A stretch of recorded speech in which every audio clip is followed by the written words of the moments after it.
Nothing is simple anymore. Nothing is what it appears, what its intentions may or may not be. Everything is up for sort of a deep read that's usually comprised of a kind of bad faith.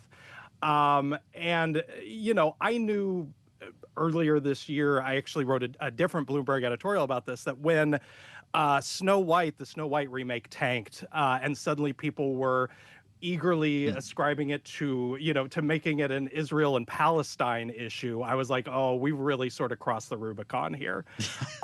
So I'm unsurprised. I'm especially not surprised. These debates run rampant throughout popular culture, but especially in the sort of superhero movie world, which speaks first, to their cultural ubiquity. Like, these really are typically the biggest blockbusters, the movies that everyone sees and thus has an opinion on. But they are also typically loaded for these kinds of readings for a lot of the reasons that we're seeing with the Superman controversy. So you're a film critic. You understand the business of Hollywood, and you don't seem in your column to feel that this is going to hurt box office receipts for this movie. So are people just talking out of their hats and then going to see the movie? How does that come together?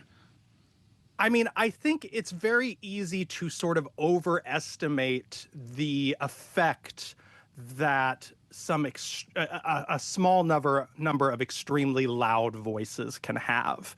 And the way that I put it in the column was that, these takes, the likes of which we're seeing on, Fox News and Daily Wire and places like that, they generate clicks. They generate the enthusiasm of that audience that goes to those outlets.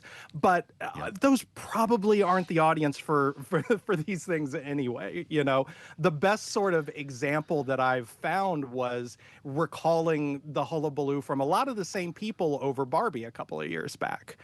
And the sort of what were in that case much more explicitly stated themes of feminism and diversity and that sort of thing. And people like Ben Shapiro are saying nobody's going to go see this movie, and then it literally breaks box office records.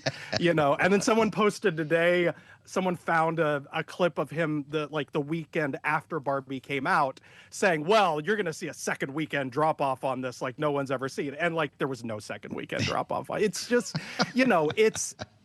it's somewhat performative. I'm sure that in their heart of hearts, these people are genuinely angry that every single work of popular art doesn't speak specifically to them. But a lot of it is generating traffic, generating rage clicks, generating advertiser dollars.